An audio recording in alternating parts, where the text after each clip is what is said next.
The man who organized the logistics of genocide went home each night to kiss his children. The woman who enforced policies that starved thousands believed she was building a better world. The committee that approved torture convinced themselves they were protecting innocents.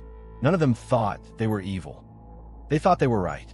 And that distinction between being moral and being ideologically correct has produced more human suffering than perhaps any other psychological phenomenon in history.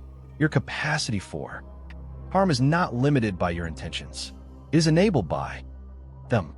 Imagine you have spent years fighting for a cause you believe will save lives, reduce suffering, create justice.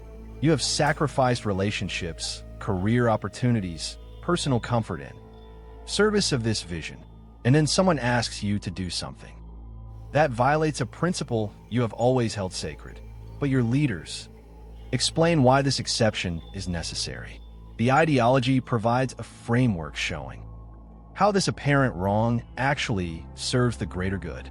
Everyone in your community agrees this is the right choice.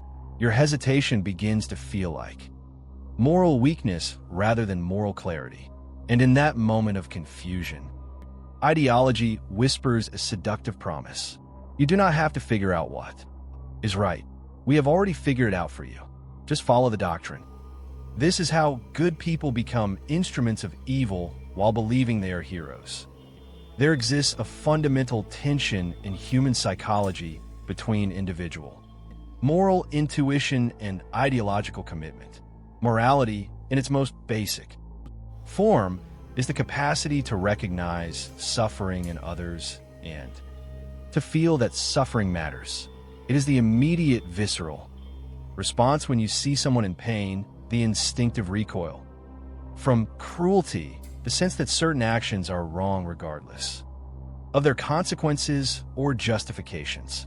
Ideology, by contrast, is a comprehensive system of ideas and ideals that provides a framework for understanding the world and prescribing action within it. Ideologies are not inherently destructive. They can organize collective action toward beneficial ends, provide meaning and purpose, and create shared values that bind communities. But when ideology gains supremacy over individual moral intuition, when the system becomes more authoritative than the conscience, human beings become capable of extraordinary evil while experiencing themselves as righteous. The psychologist Jonathan Haidt has spent decades mapping the foundations of moral reasoning across cultures. His research reveals that humans possess innate moral intuitions related to harm, fairness, loyalty, authority, and sanctity. These intuitions are not derived from rational analysis. They precede it. You do not calculate whether harming an innocent person is wrong. You feel it is wrong immediately and viscerally. But Haidt also demonstrates that these intuitions can be overridden, recalibrated, or suppressed entirely when they conflict with ideological commitments. The moral foundations remain present neurologically, but their activation can be blocked by cognitive frameworks that redefine what counts as harm, who deserves fairness, where loyalty should be directed, which authorities merit obedience, and what is sacred. This override mechanism is not a modern invention. It is visible throughout human history in every instance where systematic cruelty was perpetrated by ordinary people convinced they were serving a higher purpose. The Inquisition tortured and executed thousands in service of religious purity. The architects of totalitarian regimes engineered famines and purges while believing they were building utopia. Colonial administrators implemented policies of exploitation and genocide while convinced they were civilizing the savage. In each case, ideology provided a narrative framework that transformed moral atrocity into ideological necessity. The philosopher Hannah Arendt, observing the trial of Adolf Eichmann, coined the phrase, the banality of evil to describe how a man responsible for facilitating the murder of millions was not a monster in any conventional sense, but a bureaucrat who had simply stopped thinking critically about the ideology he served. Eichmann was not motivated by hatred in any personal sense. He was motivated by careerism, by a desire to be seen as competent and loyal, by immersion in a system that had redefined mass murder as a logistical challenge, rather than a moral catastrophe.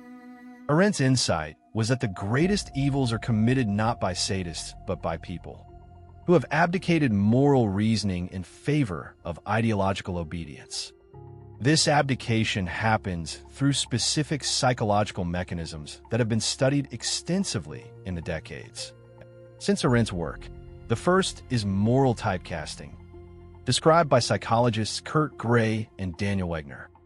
Human moral cognition tends to categorize entities as either moral agents capable of intention and responsibility or moral patients capable of suffering and deserving protection. Ideologies exploit this binary by positioning the in-group as moral agents fighting for justice, and the out-group as either threats that must be neutralized or obstacles that lack full moral status. Once this typecasting is established, actions that would normally trigger moral intuition, harming someone who is suffering, become cognitively easier because the target has been removed from the category of beings whose suffering fully matters. The second mechanism is motivated reasoning applied to moral questions. When you have already committed to an ideology, when your identity and social world are built around that commitment, your brain becomes exceptionally motivated to find justifications for whatever the ideology demands. This is not conscious dishonesty. It is a cognitive process where the conclusion, this action is necessary and right, is determined by ideological commitment, and reasoning is deployed retroactively to support that conclusion. You are not reasoning toward a moral judgment. You are rationalizing a judgment that ideology has already made for you. Philip Zimbardo's Stanford prison experiment, despite its methodological controversies, illustrated how quickly ordinary people adopt roles that require cruelty when those roles are legitimized by institutional authority. College students randomly assigned to play guards began engaging in psychologically abusive behavior towards students assigned to play prisoners within days. The guards were not sadists. They were people performing a role within a system that gave them permission and implicit encouragement to treat other humans as less than fully human. The experiment was halted early because the simulated brutality was becoming too real. And the lesson was not that some people are evil. It was that systems create conditions where ordinary moral intuition is suspended in favor of role performance. Real-world institutions do not need to simulate this dynamic. They create it organically whenever they establish hierarchies of value. Whenever they define certain outcomes as so important that ordinary moral constraints can be loosened, whenever they create environments where questioning the system is more costly than complying with it. Corporations that prioritize profit over worker safety are engaging this dynamic. Political movements that justify collateral damage in service of ideological goals are engaging it. Religious institutions that protect their own authority at the expense of abuse victims are engaging it. The specific ideology varies. The mechanism is constant. Stanley Milgram's obedience experiments demonstrated that approximately 65% of participants would administer what they believed were potentially lethal electric shocks to another person when instructed to do so by an authority figure. In a legitimate-seeming context, the participants were not indifferent to the suffering they were causing. Many showed visible signs of distress, sweating, trembling, verbally expressing reluctance. But the authority figure, a man in a lab coat representing science, repeatedly instructed them to continue. The experimenter did not threaten the participants. He simply insisted the experiment required them to proceed. And that was sufficient for most people to override their moral intuition that they were harming someone. What makes this result so disturbing is that it reveals how thin the veneer of individual moral agency actually is. The participants were free to leave at any time. They were not threatened with punishment for refusing. Yet the social and psychological pressure created by deference to authority was enough to make them act against their own moral sense. Now imagine that same dynamic embedded in actual institutions where disobedience carries real consequences, where the authority is not a researcher, but an employer, a military commander, a political leader, a religious figure. The pressure to comply multiplies exponentially. Ideology functions as a form of distributed authority. You're not just obeying a single person. You're obeying a system of thought that has been endorsed by your community, justified by intellectual frameworks, and presented as morally superior to individual judgment. The ideology tells you that your hesitation is not moral clarity, but moral confusion. That your discomfort is not conscience, but weakness. That your doubt is not wisdom, but corruption by enemy propaganda or residual attachment to outdated values. And because you are embedded in a community that shares this ideology, because the people you respect and admire all seem to accept these premises, your individual moral intuition starts to feel unreliable. This creates a psychological state that Lifton called doubling, a splitting of the self into two functioning wholes, where the ideological self performs actions that the pre-ideological self would have found unconscionable. The individual is not suppressing guilt exactly.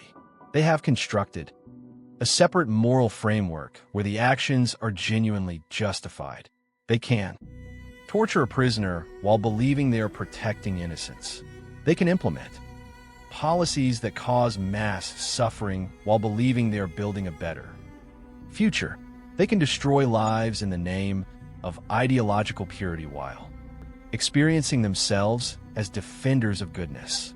The psychological compartmentalization is so complete that they do not experience cognitive dissonance because the ideology has successfully redefined morality itself. The sociologist Max Weber distinguished between an ethic of conviction and an ethic of responsibility. An ethic of conviction judges actions based on their adherence to principles regardless of consequences. An ethic of responsibility judges actions based on their actual effects in the world. Both frameworks have merit in different contexts. But when ideological conviction becomes so absolute that it refuses to engage with responsibility for consequences, when the purity of adherence to doctrine matters more than the harm being caused, morality has been fully subordinated to ideology. History is filled with true believers who watched their ideologies produce catastrophic results and responded not by questioning the ideology, but by concluding that it had not been implemented purely enough, that the failures were due to insufficient commitment rather than fundamental flaws in the system itself. This is the psychological trap of ideological thinking. The ideology cannot be wrong because it is the framework by which right and wrong are defined. If reality conflicts with ideology, it is reality that must be reinterpreted or dismissed. Alexander Solzhenitsyn, documenting the Soviet Gulag system, noted that the perpetrators were not devils. They were people who had accepted an ideology that classified certain groups as enemies of progress whose suffering was not just acceptable but necessary. The guards, the administrators, the interrogators, most of them believed they were serving justice. They had been taught that bourgeois morality, with its concern for individual rights and human dignity, was a tool of oppression. Revolutionary morality demanded the sacrifice of individuals for the collective good. And once that framework was accepted, once individual moral intuition had been successfully reframed as reactionary weakness, the capacity for cruelty became nearly limitless. This pattern is not unique to any single political orientation.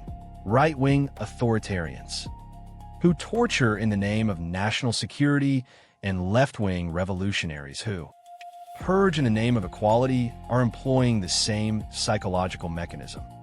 Religious fundamentalists who kill heretics and secular ideologues who eliminate class enemies are drawing from the same well.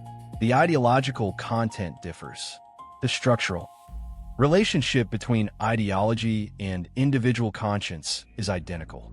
The ideology provides certainty, community, purpose, and a comprehensive moral framework that absolves you of the burden of independent moral reasoning. All you have to do is obey. In the contemporary landscape has not transcended this dynamic. It has simply distributed it across new platforms and new ideological systems. Social media creates echo chambers where ideological reinforcement is constant and dissent is immediately punished through public shaming. Political movements on all sides justify dehumanizing language and occasionally violent action against designated enemies. Corporate cultures demand loyalty to institutional priorities that may conflict with individual ethics. Activist communities sometimes enforce ideological orthodoxy so rigidly that members learn to suppress moral qualms that conflict with strategic imperatives. And the person who participates in online harassment campaigns believes they are fighting injustice. The person who supports policies that cause tangible harm to vulnerable populations believes they are protecting important values. The person who remains silent while their organization does something unconscionable believes they are being strategic rather than complicit. In each case, ideology has provided a framework that makes the action feel justified, even righteous, regardless of the suffering it produces. What makes this especially insidious in the modern context is the fragmentation of shared moral language. When different groups operate from incompatible ideological frameworks, when there is no common foundation for moral discourse, it becomes nearly impossible to appeal to universal principles. You cannot say this is simply wrong and expect agreement because wrong is defined differently within each ideological system. This fragmentation accelerates the drift toward ideological tribalism where moral intuition is entirely subordinated to group loyalty. The neuroscientist Joshua Green has studied moral cognition using brain imaging and has found that moral judgment involves both automatic emotional responses and controlled cognitive processes. When you see someone suffering, your brain's emotional centers activate immediately. This is moral intuition, but the prefrontal cortex can override those responses with reasoning that reframes the situation. This is where ideology enters. It provides a reasoning that suppresses the intuition. It tells you that what looks like unjust suffering is actually necessary sacrifice, that what feels like cruelty is actually justice, that your emotional response is naive and your rational ideological analysis is mature. But Green's research also suggests that this override comes at a psychological cost. People who engage in morally questionable actions justified by utilitarian reasoning, the ideological calculus of sacrificing some for the benefit of others, show increased activity in brain regions associated with cognitive control. They're working harder to suppress their automatic moral responses. This is not proof that the actions are wrong. It is evidence that ideology requires active suppression of moral intuition, that following the system is not the natural state, but an effortful override of older, deeper psychological mechanisms. The way out of this trap is not abandoning all ideology or moral frameworks. humans need organizing principles. We need shared values and collective purpose. The solution is maintaining the primacy of individual moral intuition as a check on ideological excess. It is preserving the capacity to say this feels wrong even when ideology says it is right. It is insisting that no system, no matter how comprehensive or intellectually sophisticated, can entirely override the basic human capacity to recognize suffering and feel that it matters.